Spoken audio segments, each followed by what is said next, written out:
Pinarangalan ng Philippine Coast Guard ang mga tauhan nitong itinilaga sa West Philippine Sea.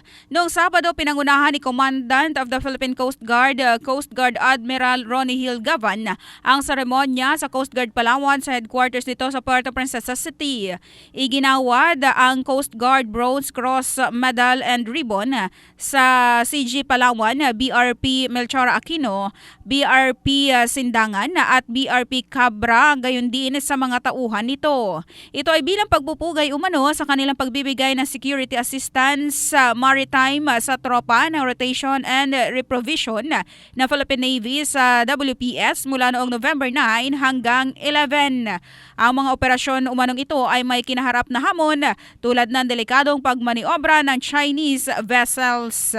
Yan ang report hatid ng Drybox Plus Herbal Capsule, lalaking laging umaangat in the heart of changing lives. Ito sa Brigada John Bayot ng Brigada News from Philippines, the Music and News Authority.